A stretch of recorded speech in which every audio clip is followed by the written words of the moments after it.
여러분, 점쟁이나 무당을 찾아가면 이 점쟁이나 무당들이 그 캐릭터가 갖고 있는 특징이 있습니다.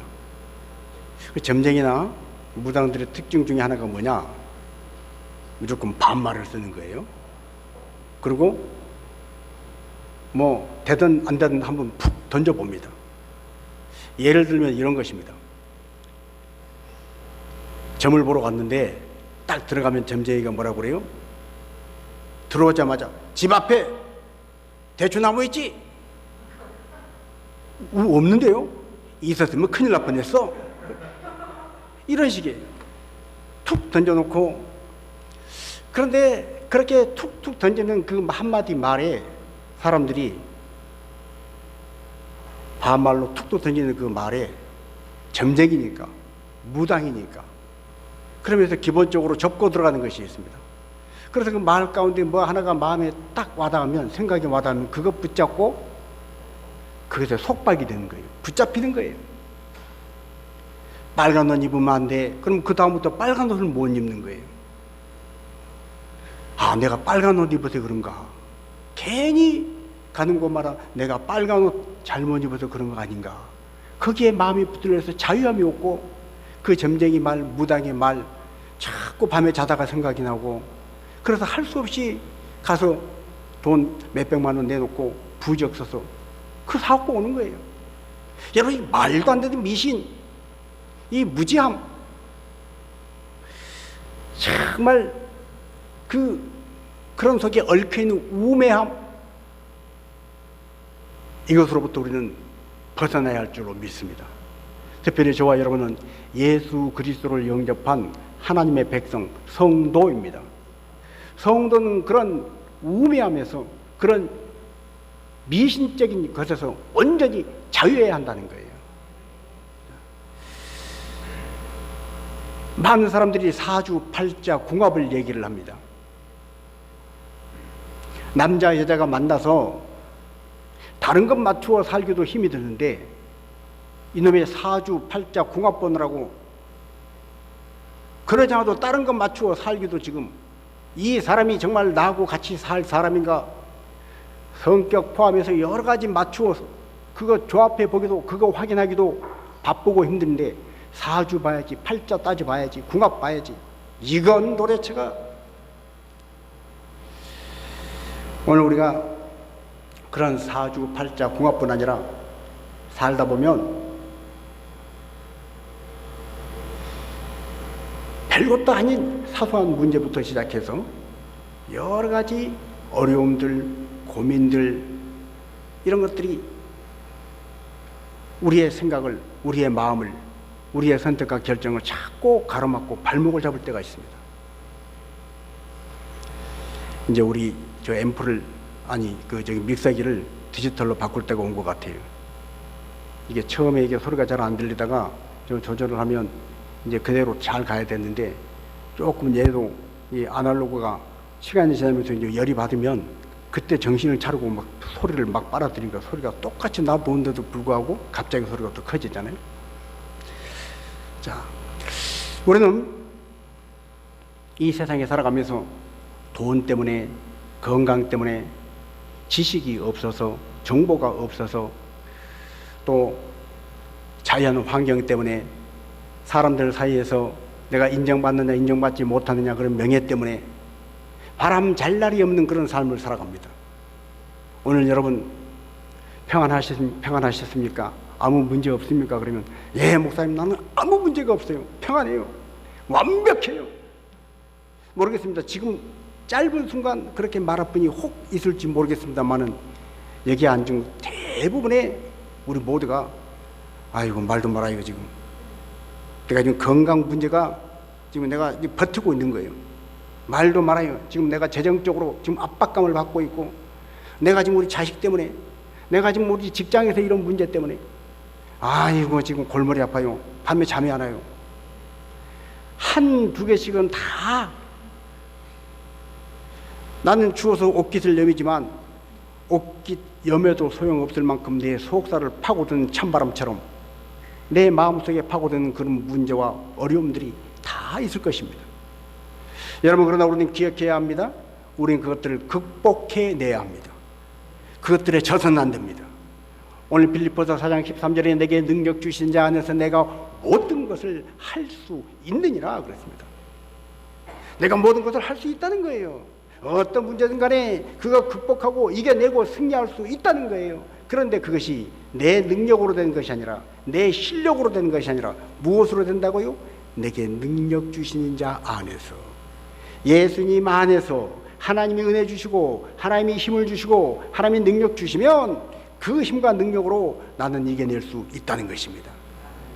여러분, 어떤 어려움이 됐건 그 어려움은 이겨내면 나의 자산이 됩니다. 오늘 설교 제목이 이겨내면 자산이 됩니다. 여러분, 예를 들어서 건강도요. 건강이 안 좋아졌을 때 그걸 이겨내지 못하면 그것으로 인해서 영 일평생을 불편하게 살든지, 아니면 이겨내지 못하면 그것 때문에 죽을 수도 있습니다. 그러나 이겨내면 그것은 나의 간증이 되는 것입니다. 내가 이렇게 아팠는데, 그때 내가 아파봐서 아는데 다른 사람에게 할 말이 있는 거예요. 너 그거 아파? 그거 아플 때는 저 사람한테 물어봐. 저 사람이 그거 그 병 걸려가지고 죽다가 살아났잖아. 그리고 가서 어떻게 해서 살아났습니까? 아, 내가 그때 하고 간증할 수 있는 거예요. 여러분, 어려움은, 약점은 이겨내면 나의 자산이 됩니다. 건강만 그럴까요? 세상의 모든 것이 다 그렇습니다. 나를 붙잡고 내 발목을 붙잡고 있는 약점들, 그것들을 이겨내면 그것이 나의 오히려 강점이 될 줄로 믿습니다. 여러분, 인생을 살아가면서 빽이 없다고, 어떤 능력이 없다고, 나에게 어떤 메리트가 없다고? 아니요. 내가 순간순간 만난 어려움과 작은 고난들, 문제들을 해결하고 극복하고 이기고 약점을 극복하고 나면 그것들이 나의 강점이 되고, 그것이 나의 장점이 되고, 그것이 나의 자랑거리가 되고, 그것이 나의 성취가 되는 것입니다. 그래서 바라고 원하기는, 우리 성도는 예수 그리스도의 이름으로, 내 혼자 가는 길이 아니에요. 예수님 손 붙잡고 예수님이 이끌어 주시는 대로 하나님이 예수 안에서 우리에게 주신 그 능력을 힘입어서 모든 약점들, 문제들을 극복하고 이기고 승리해서 그것 때문에 더 잘되고, 그것으로 인해서 더 강한 자가 되고, 그것으로 인해서 더 큰 자로 쓰임받는 복된 자가 되어야 할 줄로 믿습니다. 세상 말에도 그런 말이 있어요. 강한 파도가 강한 어부를 만든다. 여러분, 강한 파도가 강한 어부를 만든다. 저는 중학교, 고등학교 때 저희 아버님이 저를 데리고 바닷가로 갈 때가 있었습니다. 아니, 바닷가가 아니라 바다로 나갑니다. 파도가 쳐서 내일 모레 시험 봐야 하는데 내가 큰아들이라고 나를 데리고 가서 걸핏하면 내일 모레 시험 봐야 하는데요. 그래, 갔다 와서 공부해라. 그 배를 타고 나가면요, 바다가 잔잔할 때는 참 일사천리 쉽습니다. 그런데 참 아이러니 이렇게 하라요. 너무 바다가 잔잔하면 고기가 안 잡혀요. 그물을 놔도 파도가 치고 어느 정도 막 사나와야 그날 고기가 많이 잡힌다는 거예요. 나가기 싫은 날, 힘든 날. 그런데 그 강한 파도, 중학교, 고등학교 학생이 뭘 알겠어요? 파도가 배로 덮쳐오면 이러다가 죽는 거 아닌가 싶을 때가 한두 번이 아니었는데, 그러면서 저는 강한 자가 되었습니다. 이 다음에 친구들을 제가 저희 배에 태우고 파도 치는 바다로 나간 일이 있습니다. 친구들은 다 죽겠다고 오만상을 쓸 때 나는 고요한 거예요. 잠잠한 거예요. 이 정도 파도는 끄떡없어. 절대 안 죽어. 여러분, 인생의 파도가 강하면 그 강한 파도를 극복해내는 순간 여러분은 가장 강한 자가 된다는 사실을 잊지 마시기 바랍니다. 자, 그러나 뛰어넘어야 하는데 뛰어넘지 못하면 그것은 나의 발목을 잡는 것이 됩니다. 어느 곳에 장소를 찾아가야 되는데 길을 모를 때 길을 찾으려고 이리저리 헤매다가 샅샅이 문도 열어보고 여기도 가보고 저기도 가보고 그렇게 헤매고 헤매다가 드디어 길을 찾았을 때 그 길에 대해서는 누구보다도 내가 잘 아는 사람이 됩니다. 이 다음에 사람들이 거기를 어떻게 가나 물어보면 걱정하지 마, 나만 따라와. 내가 길 찾느라고 실수를 많이 해봤거든요. 실패를 많이 해봤거든요. 이 문도 열어보고 저 문도 열어봤거든요. 그러니까 그 문 열지 마. 그 문 열면 냄새가 나. 그쪽 돌아가지 마. 그쪽 돌아가면 위험해. 다 아는 거예요. 실패를 해봤기 때문에, 실수를 해봤기 때문에 나는 다 아는 거예요. 여러분, 실수와 실패를 극복하면 그것은 나의 장점이 되고 나의 메리트가 되고 그 누구와도 경쟁에서 이길 수 있는 경쟁력이 되는 것입니다. 그래서 우리는 태도가 참 중요합니다. 태도. 인생을 살아갈 때 내가 가지고 있는 능력도 자질도 중요하지만 내가 가지고 있는 능력과 자질이 잘 겉으로 드러나서 발휘가 되려면 나의 태도가 중요합니다. 태도. 예를 들어서 어떤 사람은 칭찬하는 말을 해줘도 자기를 놀린다고 생각을 해요. 예를 들어서 반지를 하나 끼고 있는데 어휴, 반지가 비싼 반지네요. 좋아 보이네요. 그러면 그건 칭찬되잖아요. 아유, 감사해요. 그러면 될걸. 내가 비싼 반지 꼈다고 지금 나를 사치한다고 그러나? 내 주제에 이런 반지 낀다고 지금 꽉 깔보는 건가? 나 이 반지 이거 돈 주고 산 건데 어디 가서 훔쳐왔다고 생각하는 건가? 별의별 생각을 하면서 부정적으로 받아들이는 사람, 상대방은 나를 칭찬해서 하는 말인데 그 말을 마음에서 꼬아서 잘못 들으면 나를 비아냥거리고 나를 조롱한다고 받아들이는 거예요. 그런데 반대의 사람이 있습니다. 분명히 조롱하는 것이고 책망하는 말인데 그 말을 자기를 칭찬하는 말로 받아들이고 해맑게 웃는 사람이 있어요. 저희 그 조카가 8명인데 친조카가 그 중에 한 아이가 유달리 좀 독특한 아이가 있습니다. 우리 집에서는 우리 아내를 포함해서 우리 아들들이 그러더라고요. 그 독특한 조카가 나를 닮았다는 거예요. 지 아빠를 안 닮고. 그럼 내가 그렇게 독특하냐? 아빠는 그렇게 독특해요. 그런데 제가 보기에도 그 아이가 제가 따라갈 수 없을 만큼 독특한 부분이 있습니다. 그것은 나무라고 책망을 하고 꾸중을 해도 그것을 꾸중으로 안 받아들이고 자기를 칭찬한 것으로 받아들여요. 참 대책이 없더라고요. 너희놈아! 그러고 책망을 하면 그걸 이게 좀 뭔가 위축이 되고 좀 얼굴이 어두워지고 좀 그래야 될 텐데 그걸 자기를 칭찬한 것으로 착각을 하고 받아들이고 해맑게 웃으면서 이거 그나마 감사해요. 내가 할 말이 없더라고요. 여러분, 똑같은 말도 태도에 따라서 어떻게 받아들이는가에 따라서 자기의 삶이 달라지는 것입니다. 꾸중을 해도 그렇게 해맑게 받아들이는 애한테는 나중에 가서는 그래 잘한다 잘해 잘한다고 칭찬을 해도 자기 꾸중한 줄 알고 자꾸 왜곡해서 잘못 받아들인 사람한테는 말하기가 조심스러워요. 뭔가 칭찬해 주고 싶어도 또 꼬아서 오해할지 않을까? 여러분, 인생은 태도에 의해서 결정될 때가 많다는 사실을 기억하시기 바랍니다. 우리는 그래서 긍정적인 태도로 항상 우리에게 닥친 수많은 일들을, 인생의 경험들을, 때로는 그것이 실패고 실수고 상처라 하더라도 그 실수와 상처까지도 극복을 해서 나의 자산으로 삼는 자가 되어야 합니다. 극복하지 못하면 그것 때문에 망하는 거예요. 극복하지 못하면 그것 때문에 주저하는 거예요. 극복하지 못하면 그것 때문에 미끄러지는 거예요. 자, 그럼 우리는 어떻게 극복하는가? 오늘 빌립보서 4장 13절은 내게 능력 주신 자 안에서 내가 모든 것을 할 수 있느니라 그랬습니다. 하나님이 주신 능력 안에서. 여러분, 어린 시절부터 오늘 이게 우리가 온 세대 예배를 들고 있는데 아까 어떤 친구 하나가 온 세대 예배 때 부담스러워요. 알아듣기도 힘든 말이고. 그래서 제가 오늘은 더 좀 신경을 써서 알아듣기 쉽게 얘기를 합니다.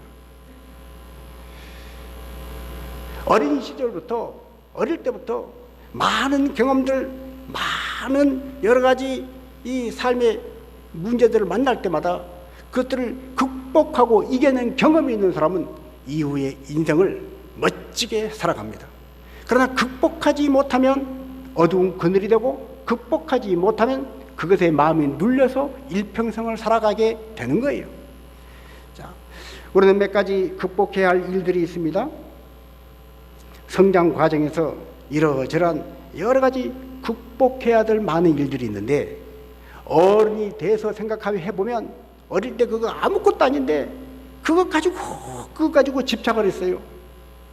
저도 어린 시절을 생각해 보면 달력종이 뜯어다가 딱지 만들어서 딱지 서로 따먹기, 그 달력종이로 만든 딱지가 뭐가 그렇게 대단하다고, 길바닥에서 딱지 했던 그거 귀하다고 모아서 이걸 어디다 감출까, 쌀독에 감췄다가 한번 어른들 때 들켜가지고 혼난 적이 있습니다. 길바닥에 개똥, 사람 발에 밟혔던 그 딱지를 세상에 밥에 먹을 쌀 속에다가 숨겨놨다가 그게 뭐라고 구슬 하나하나에 어릴 때는 목숨을 걸어요. 집착을 해요. 그런데 그때부터도 통이 크게, 어떤 친구는 야, 이거 네가 져라, 이건 네가 줘, 그런 친구들이 있어요. 그런 친구들은요 마음을 확 사는 거예요. 근래에 어떤 분이 트로트를 아주 좋아하는 분이 계속해서 듣고 있길래 저도 그냥 들리니까 들었는데 노래가 참 좋더라고요. 살다 보면이라는 노래인데 가사도 참 좋은 것 같아요. 뭐 가사 전부가 다 좋다는 게 아니라 일부분이 좋다는 얘기예요. 살다 보면 알게 돼, 알면 이미 늦어도, 이런 노래입니다. 그러면서 100년도 힘든 것을 1000년을 살 것처럼, 잠시 사는 인생 100년도 힘든데 1000년을 살 것처럼 우리는 별것도 아닌 거 가지고 집착을 하고 그거 아둥바둥하고 그거 욱죄잡으려고 한다는 거예요. 그러다 보니까 극복을 못하는 거예요. 그러다 보니까 그것에 치심해가지고 그것에 끌려다니고 인생을 사는 거예요. 털어버리고 그까짓 것 하고 털어버리면 아무렇지도 않은 문제를, 아무렇지도 않은 그거 붙잡고 1000년만년 살 것처럼 아둥바둥할 때 사람이 작아지고, 사람이 옹졸해지고, 사람이 뭔가 도전적이지 못하고 긍정적이지 못하고 부정적이 되고, 그래서 일평생을, 하나님은 능력을 주셨는데, 하나님은 예수님 안에서 우리에게 놀라운 은혜를 주셨는데 그 능력 발휘해보지도 못하고, 내가 모든 것을 할 수 있느니라가 아니라 내가 모든 것을 할 수 없느니라, 이것도 못해요 저것도 못해요, 그러고 일평생을 사는 거예요. 자, 오늘 바울은 내게 능력 주신 자 안에서 내가 모든 것을 할 수 있다고 선포를 합니다. 이미 12절에 그런 고백을 했어요. 내가 비천에 처할 줄도 알고 풍부에 처할 줄도 알고, 내가 배부름과 배고픔과 일체의 비결을 배웠다는 거예요. 풍부와 비천에 처할 줄 아는, 궁핍에 처할 줄 아는 일체의 비결을 배웠다는 거예요. 배부를 때만이 아니라 배고플 때도, 풍부할 때뿐 아니라 궁핍에 처할 때도 일체의 비결을 배웠다. 여러분, 시험에 합격했을 때만 자신감 가지지 말고 시험에 떨어져도 자신감을 가지고 오시기 바랍니다. 다른 분들은 시험 볼 일 없어요? 여러분, 내가 환영을 받아도 당당하고 기뻐하지만 환영을 못 받아도 가슴을 펴고 당당하게 살아가는 모습, 인생에 햇빛이 나는 날뿐 아니라 구름이 끼고 비가 오는 날도 햇빛 쨍쨍한 날과 동일하게 하루 24시간을 귀하게 살아낼 수 있는 사람, 이 사람을 통해서 하나님은 일하시는 것입니다. 자, 그래서 우리는 어린 시절부터, 자라가는 어린 시절부터 어떻게 성장 과정을 보내는가가 참 중요합니다. 우리 주일학교 아이들 잘 들으세요. 어린 시절부터 내가 경험하는 것들을 잘 극복을 하고 자라야 됩니다. 어떤 여자아이가 아주 불우한 환경에서, 불우한 가정에서 자랐습니다. 10살 때 아버지가 그만 돌아가셨어요. 심장마비로 돌아가셨어요. 10살 때 아버지가 심장마비로 돌아가셨는데 초등학교 5학년이 됐을 때 이렇게 주는 거예요. 아빠하고 나하고 만든 꽃밭에, 그런 노래를 다 가르치고 하필이면 그 여자아이를 탁 꼬집어서 이번엔 네가 나와서 한번 해봐라. 이 아이가 앞에 나가서 그 노래를 했을까요? 할 수가 없는 거예요. 나는 10살 때 아버지가 벌써 돌아가셨는데 어떻게 아빠하고 나하고 만든 꽃밭 그 노래를 부르면서 눈물이 쏟아지는데 어떻게 그 노래를 불러요? 그 노래를 못 부르고 집에 돌아와서 이 여자아이는 밤새도록 울었습니다. 그래, 난 아빠가 없어. 우울했습니다.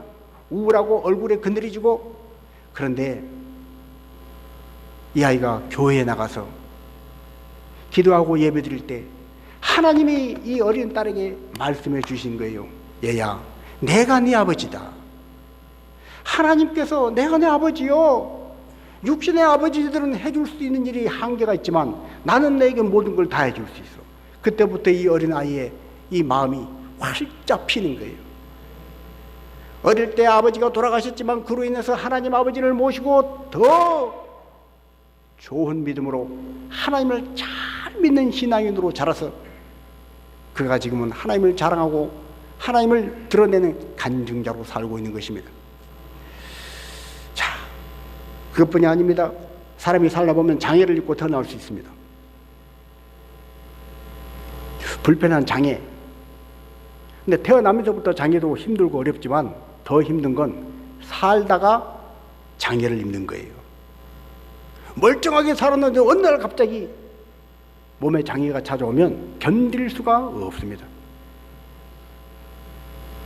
원래부터 잘 걷지 못해서 한쪽 다리가 소아마비고 그런 분들은 태어날 때부터 그렇으니까 좀 남들이 보기는 그렇지만 자기 자신은 그래도 견딜만 합니다. 그런데 잘 걸었던 사람이 어느 날 갑자기 다리를 잘라내면 한쪽 다리를 못 쓰면 견딜 수 없는 거예요. 경기도 양평에서 태어난 강영우라고 하는 소년이 있었습니다. 여러분 잘 아시는 고 강영우 박사 이야기입니다. 이번에 초등학교 때 축구를 하다가 공에 잘못 맞아가지고 양쪽 눈이 실명이 됐어요. 그런데 앞을 보지 못하는 장애, 얼마나 괴로웠겠어요. 죽고 싶은 적이 한두 번이 아니었어요. 그런 장애인들 도와주려고 대학생들이 왔는데 그 자원봉사 온 대학생 누나하고 서로 눈이 맞아가지고 6년 뒤에 결혼을 했습니다. 대학생 누나하고. 그래서 결국은 맹인으로 앞을 보지 못하지만 연세대학교 입학 원서를 쓰는데 그 당시는 60년도이기 때문에 앞을 보지 못하는 사람이 어떻게 이 어려운 공부를 하려고 그러냐. 그리고 원서를 안 써주려고 그러는 거예요. 그래도 무기에서 원서를 써서 연세대학교를 들어가고 외국 유학을 갔는데 앞을 보지 못하면서 어떻게 한국말도 아니고 안 된다. 그럼에도 불구하고 외국 유학을 가서 피츠버그 대학에서 교육학 박사학위를 받습니다. 어려움을 이겨내니까, 장애를 이겨내니까 그는 타이틀이 붙는 거예요. 최초의 맹인 박사, 최초의 한국인 백악관 차관보 임명, 최초 타이틀이 붙어 다니는 거예요. 근데 어떻게 이분이 이렇게 얘기할 수 있었느냐? 중학교 때 앞은 보이지 않고 내가 앞도 못 봤는데 살아서 뭐하나? 그럴 때 교회 목사님이 이 강용우 어린 소년에게 얘기를 해줍니다. 없는 것 하나 때문에 불평하지 말고 가지고 있는 10가지에 감사하고 살자. 그 말을 확 붙잡은 거예요. 그리고 살다 보니 앞을 보지 못 보지만 항상 밝게 웃고 긍정적인 그 마음을 보고 자원봉사하러 왔던 대학생 누나가 야, 이 아이는 좀 특별하다. 그리고 눈길이 가고 마음이 가고 그러다가 사랑이 가고 그래서 결혼을 하고 일평생 남편의 손과 발이 되어서 이 석운옥 여사도 강용호 박사의 부인도 숙명여대를 졸업한 정원입니다. 무남 동료 외딸이에요. 아들도 없는 외딸. 근데 그 딸이 다른 친구들은 다 검사, 판사한테 시집 가는데, 의사한테 시집 가는데 자기 딸이 앞을 못 보는 가난한 소경에게 시집 간다고 그러니까 어느 부모가 반대를 하지 않겠어요? 길을 쓰고 반대했지만 결국 결혼을 해서 세월이 흘러서 결국 이 서운옥 여사는 그런 고백을 합니다. 남편이 박사학위를 받는 날, 남편을 부축해서 박사학위 가운을 입고 박사모를 쓰는 그때 내가 박사학위 가운을 입고 내가 박사모를 쓰는 것 같았다. 남편이 미국 연방 직원들이, 연방정부의 직원들이 그렇게 많은데 그중에 딱 500명만 아너러블이라고 하는 호칭이 붙는데 자기 남편이 아너러블 호칭을 받은 임명직 그 백악관 입성을 할 때 자기가 갔을 때 자기가 그 영예를 아너러블한 그런 얘기를 누렸다는 거예요. 그러면서 이 강용구 박사가 박사학위를 받고 8개월을 취직을 못하고 있을 때 이 서운옥 여사가 그런 말을 했다고 그래요. 여기까지 인도하신 하나님께서 반드시 현재의 고난을 축복의 조건으로, 성공의 조건으로 바꾸어 주실 겁니다. 조금만 더 기다리고 인내합시다. 그래서 8개월을 버티고 포기하려고 했던 그 모든 것들을 다 극복을 하고 이겨내니까 강용구 박사는 대단한 사람이 된 거예요. 김포공항으로 그 당시 입국을 할 때 군사정권 때인데 입국을 하니까 전국에서 한국 최초의 맹인 박사, 그리고 플랜카드 들고 사람들이 환영을 나왔더라는 거예요. 서운옥 여사 입장에서는 다른 친구들은 검사, 판사, 의사에게 시집 가서 자기가 혼자 몸뚱아리 편하게 살았을지 모르지만 자기가 이전에 이런 남편을 선택해서 그런 고생을 했지만 지금 이런 환영을 받고 그런 친구들하고 비교할 수 없는 하나님이 주신 은혜 안에서 풍성함을 누리게 된다고 간증을 하고 고백을 하는 것입니다. 여러분, 여성도 핸디캡일 수 있습니다. 요즘에 워낙에 여권 신장이 되어 있지만 불과 얼마 전만 해도 여자가 어디서 이런 말들이 우리 이 땅에서 유행했던 적이 있습니다. 그러나 여러분, 그 편견, 여자이기 때문에 안 된다가 아니라 여성이기 때문에 그걸 극복하면 오히려 더 유리한 장점이 될 수가 있습니다. 근래 잘 아시겠지만 여성인데 경무관을 달았어요. 경무관은 경찰의 별입니다. 그게 뭔디?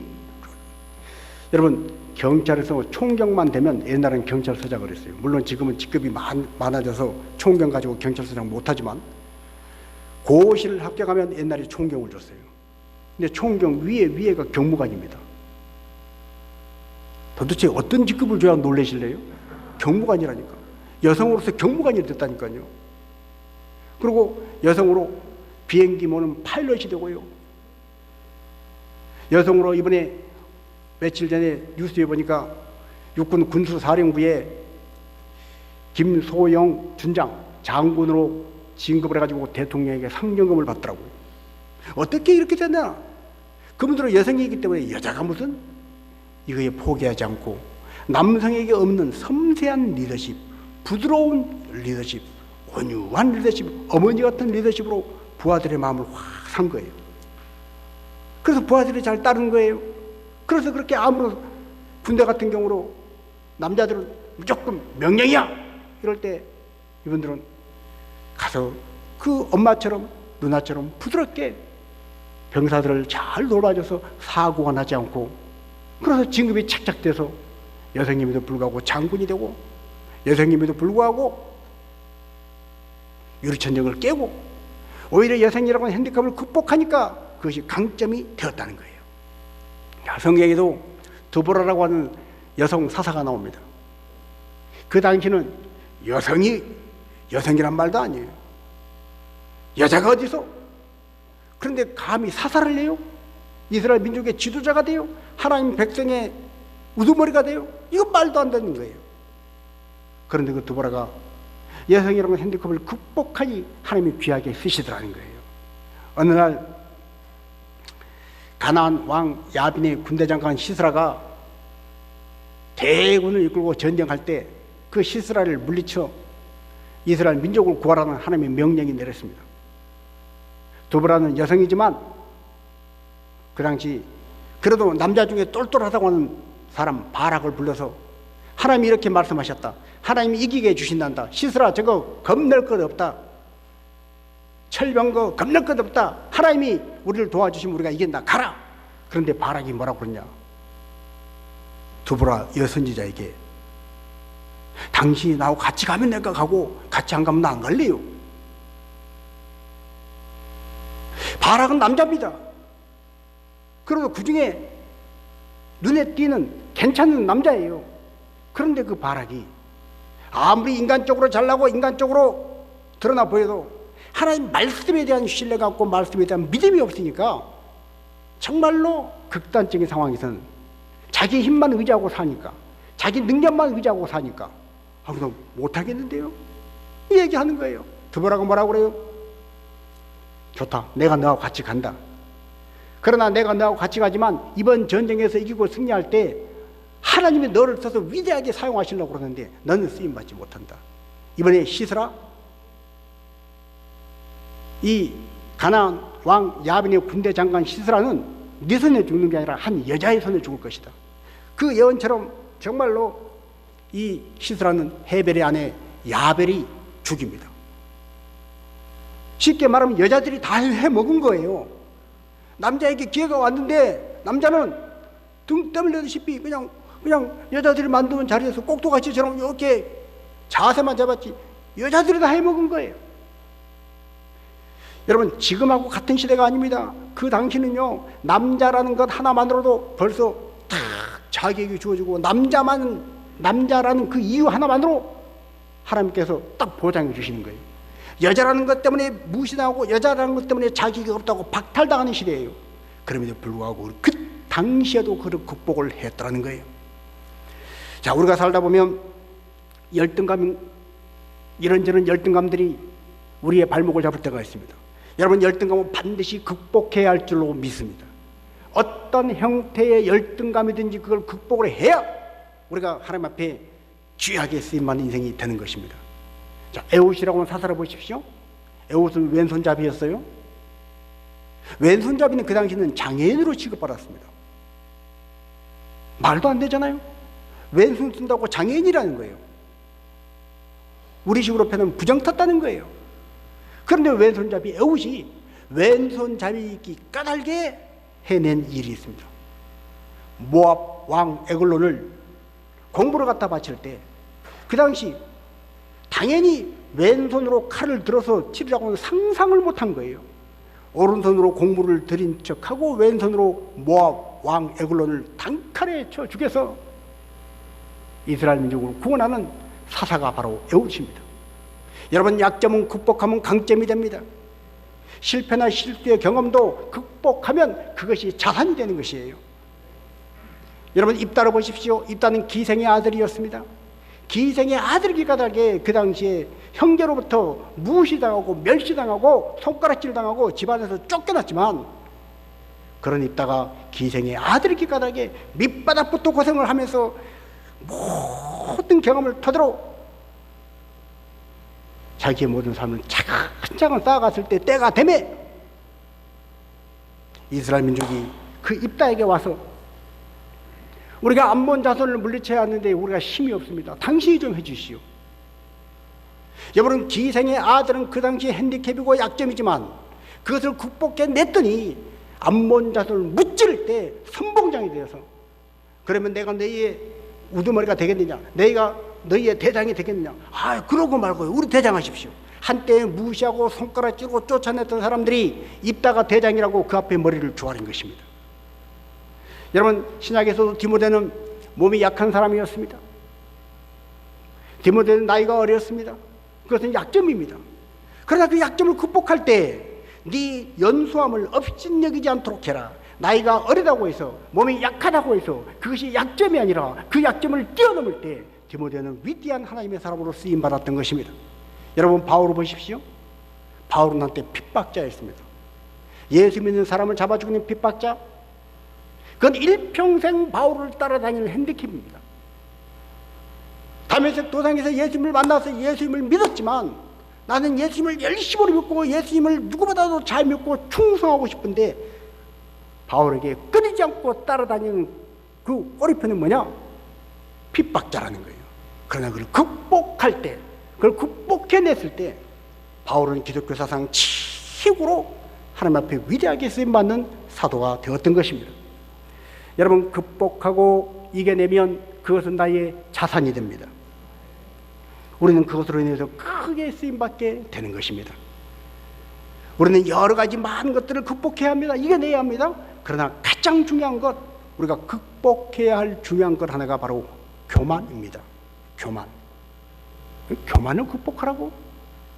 여러분, 대통령만 교만한 게 아니라 저 어린아이도, 아무것도 모르는 어린아이도 교만할 수 있습니다.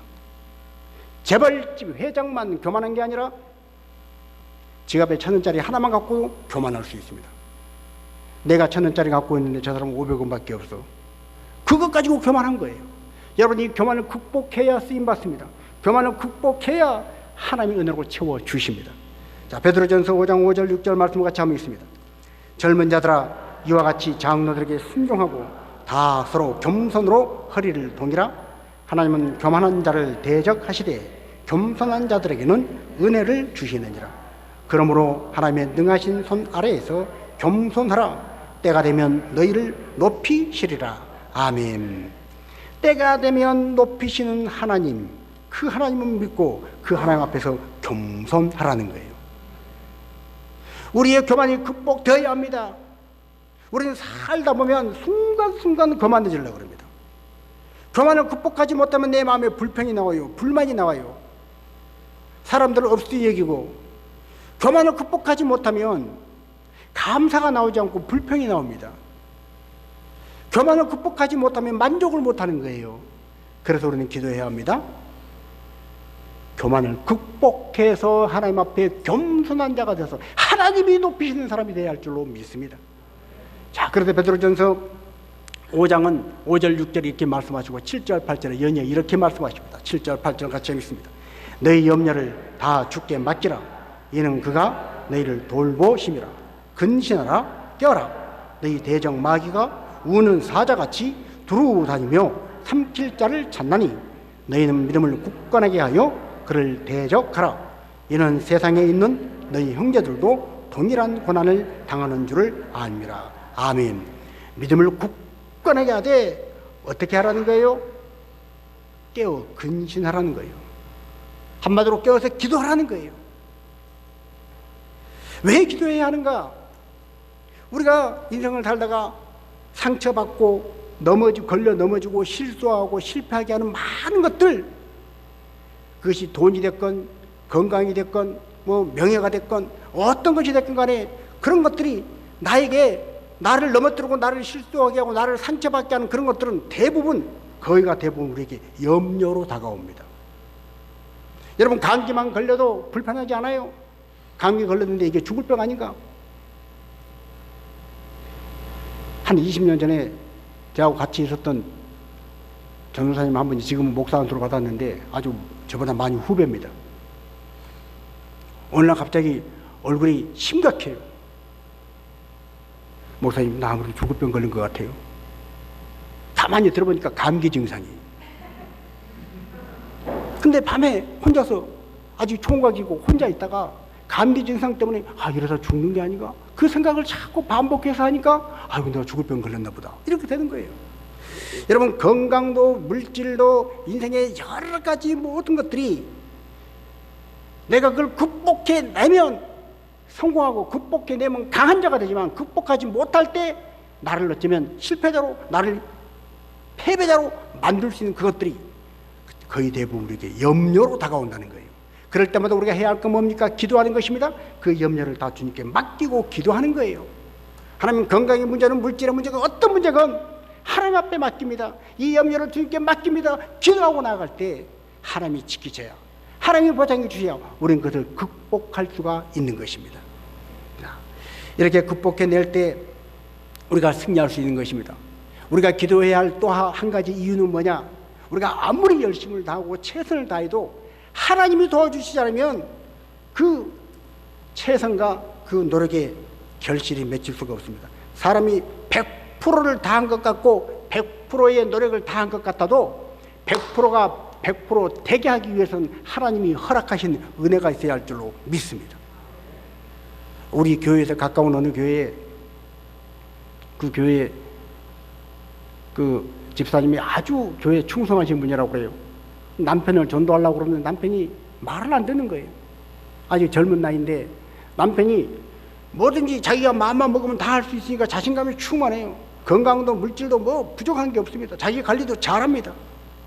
그런데 그 남편이 병원에 가서 어느 날 좀 이상해서 검사를 해봤더니 폐암인데, 폐암도 말기가 돼가지고 결국 그때서야 한국하고 교회에 나와서 예수님 영접하고 석 달을 살다가 석 달 만에 하나님 나라를 갔다는 거예요.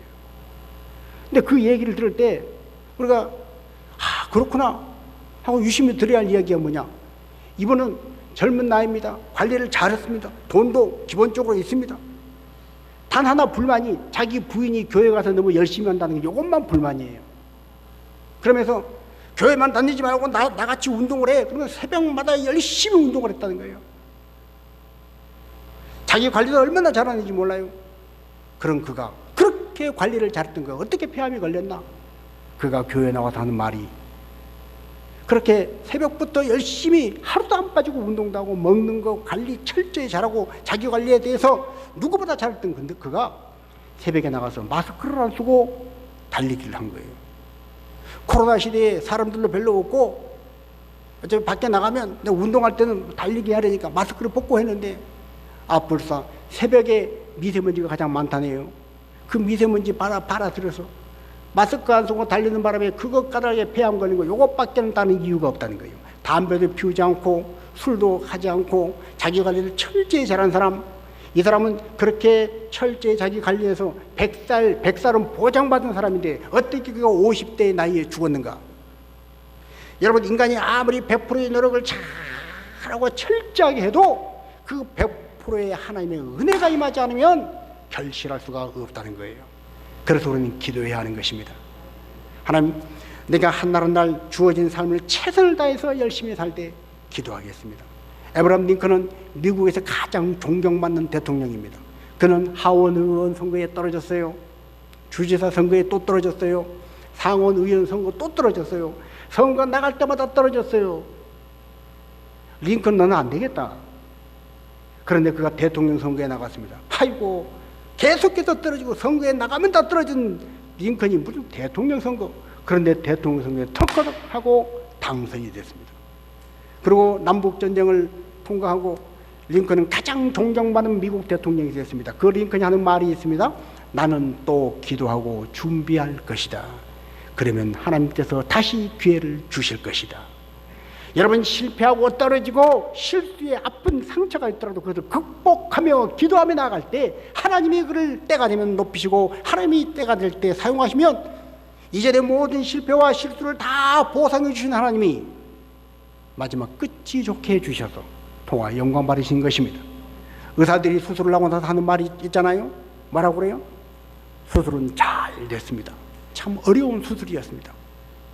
이제 기다려보는 수밖에 없습니다. 무슨 말입니까? 수술을 아무리 잘해도 회복하고 그 수술 잘 된 수술이 좋은 경과로 환자가 회복되는 것은 하나님의 은혜가 있어야 한다는 거예요. 오늘 여러분, 우리가 인생을 살 때 최선을 다해 살 때 무슨 일을 하든지 가장 먼저 기도하고 시작하는 여러분 되시기 바랍니다. 어떤 일을 하든지 기도 먼저 하고 일을 시작하십시오. 모든 일을 최선을 다해서 열심히 다 해놓고 마지막에 반드시 기도로 마무리를 하는 여러분 되시기 바랍니다. 하나님이 그런 여러분을 기억하시고